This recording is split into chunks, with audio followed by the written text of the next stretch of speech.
New York and on the new Hot 97 app. Ebro in the morning on Hot 97. Ebro in the morning, Laura Stiles, Rosenberg, our never-ending quest to bring you as much information as we can here on our program with regard to what is happening with COVID-19, quarantine, how to stay safe, how do we get to the other side. And today we're talking money with the city comptroller, Scott Stringer. How are you? Good morning. Good morning. Thank you for joining the program again. Now, Scott, what is the comptroller's basically the accountant? You're the money guy for a city, yes? And you are the money guy for our city. Yeah, they call me the money guy in the neighborhoods. Yes. The money guy. First of all, I want to just say God bless and send your family love and light. I read that you lost your mother about a month ago due to the coronavirus. I did, and as everyone can appreciate, usually when a tragedy like that happens, God bless her, 86 years old, there's a funeral, you worship in your culture, in your religion, and there's no closure. So for so many families, including mine, we haven't even had the dignity of saying goodbye.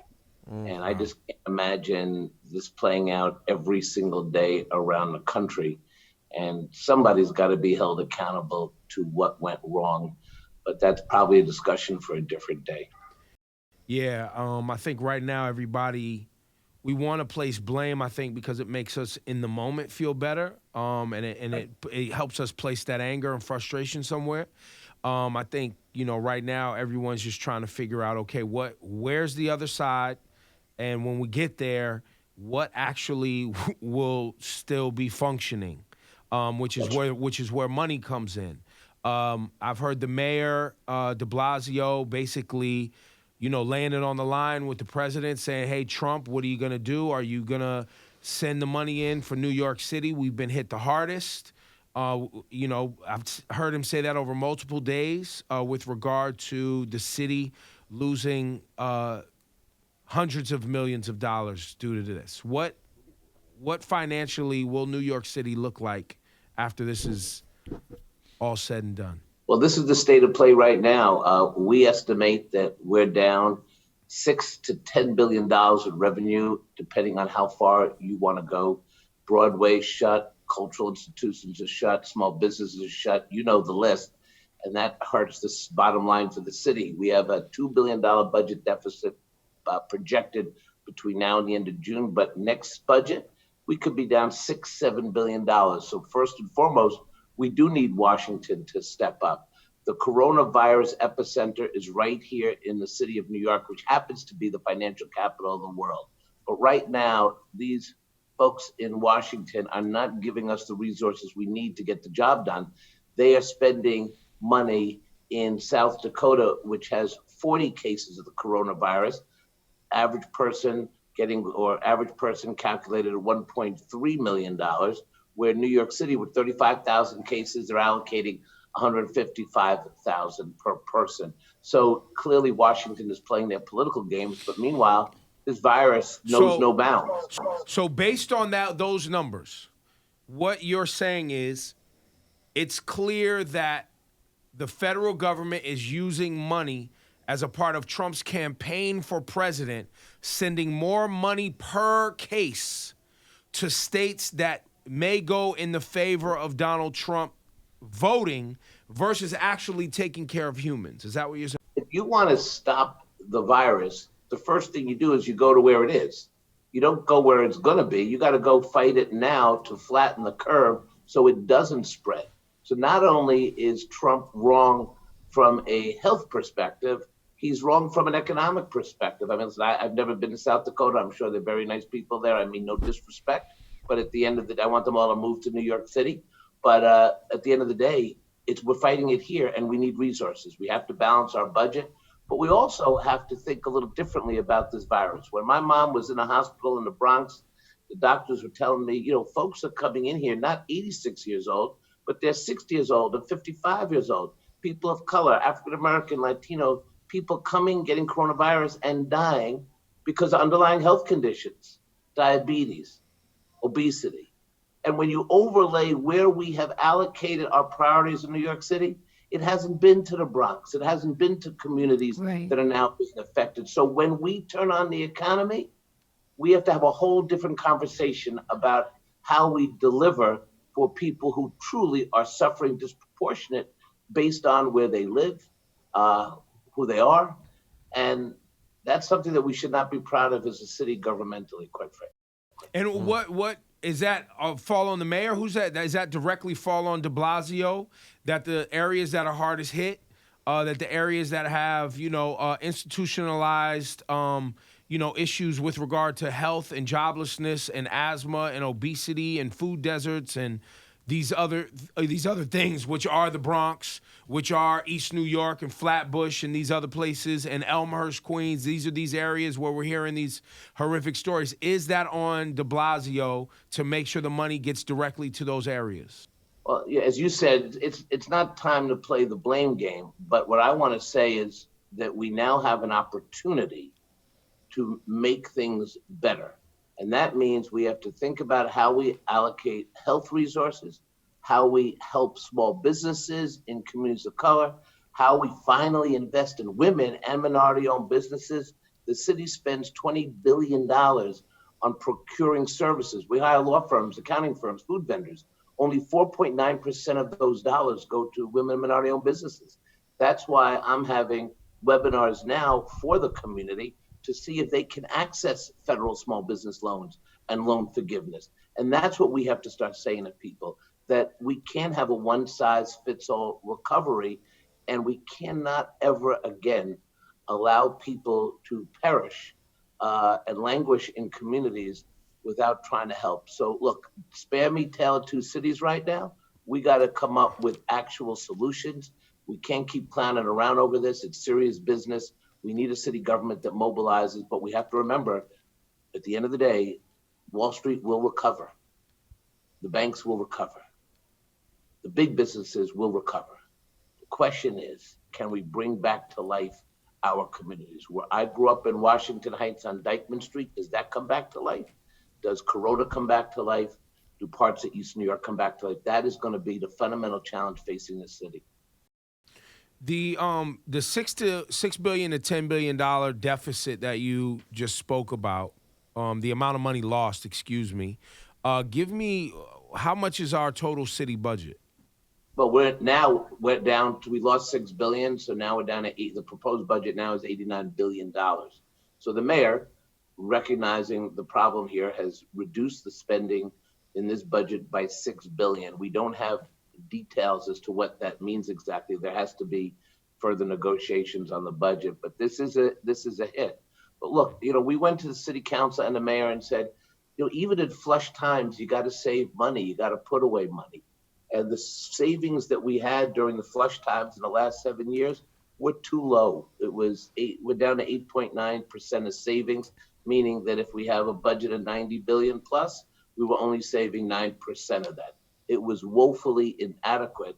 Not that I knew anything was coming here, because how would I know? But when I went to the council and said, folks, put away the money, because we never know the unknown we are facing. This city has gone through 9/11.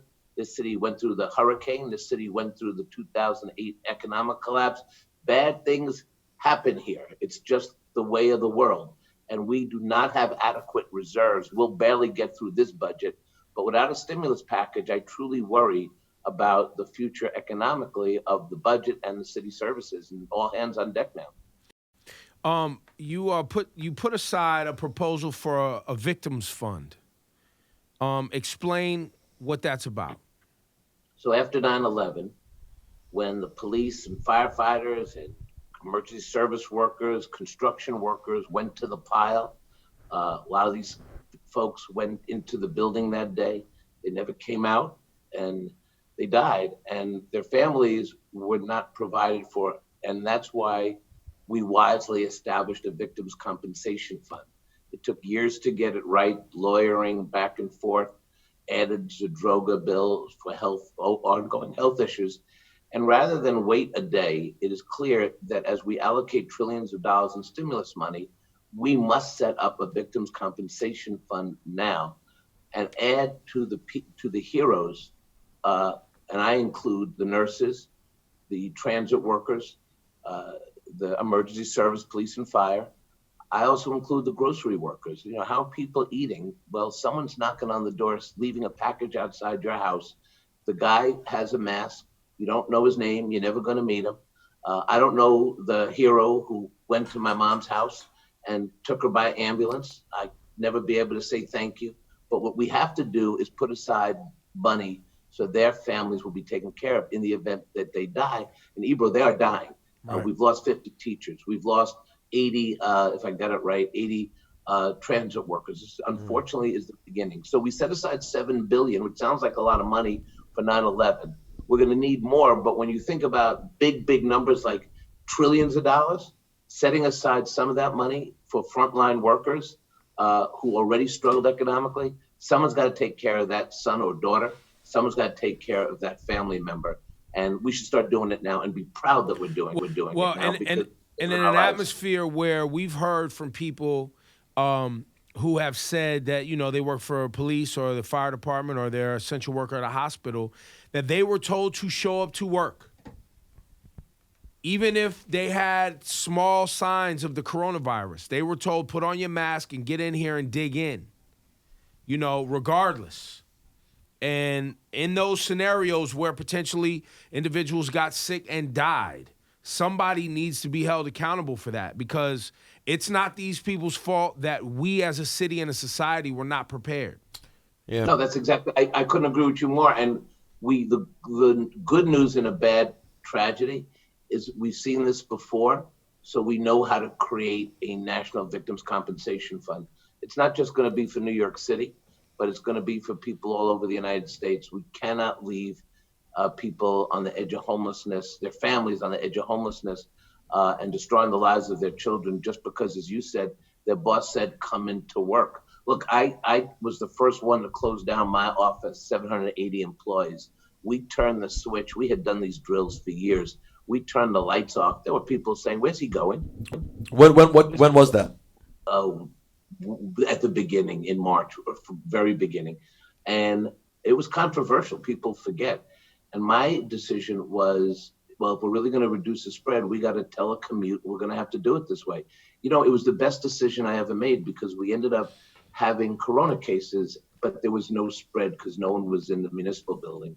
And one thing I would say about that, I'm not trying to say that we're heroes for doing it, but look, this is going to weigh on people who are in management positions, that they ask people to come to work, and you know, they then see the science change and the disease change. They need closure as well. People weren't bad who were telling people to go to work. They were dealing with the information they had. And so I think we as a society have got to take care of our own. We are on the battlefield. We have to take care of people.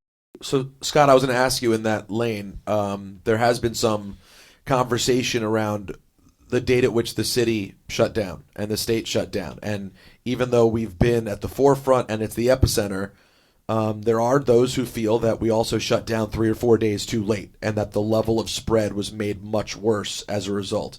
How do you feel about the timing of the quarantine in New York City? You know, I go back to what Ebro said at the beginning of the show. There's going to be a lot of time for my office in particular to look at this. We're starting to look at the chain of command. Were we prepared to make quick decisions? Clearly, the school closure came too late. Decisions came too late. Part of that is, were we really prepared? Did we learn our lessons from prior crises? Did we have a real emergency plan in place to meet these demands? Were we thinking about running through this when we heard about Ebola and other diseases that we knew were happening in other parts of the world? The question is, was government in New York City ready?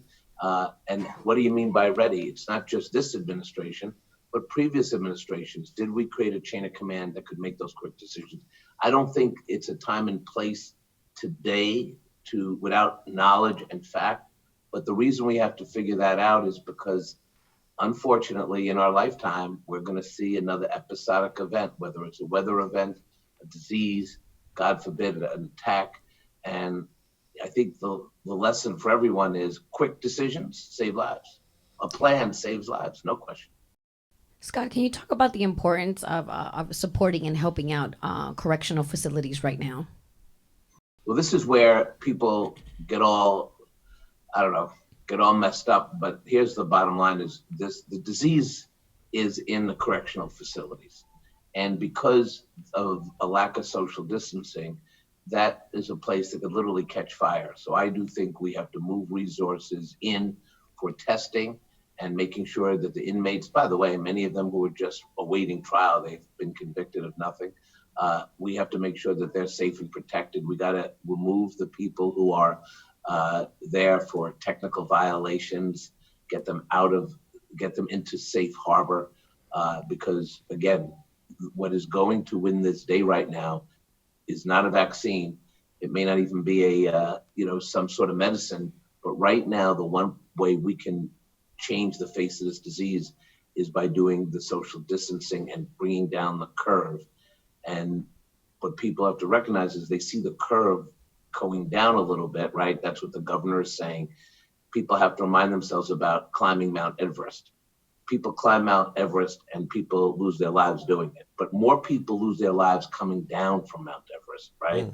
And we have to be mindful that in coming down, we got to knock on the doors of the jails and other places where this viral could become spiraling.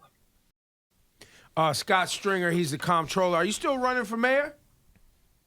Yeah, I mean, I'm not going to announce today, but we're definitely looking at that. I think that it's going to be a very tough future for the city and how we get out of this and how we rebuild the city. And it motivates me to think about continuing in service if I can help the city. I got a stake in the game. I got 2 little kids, an 8-year-old and 6.5-year-old.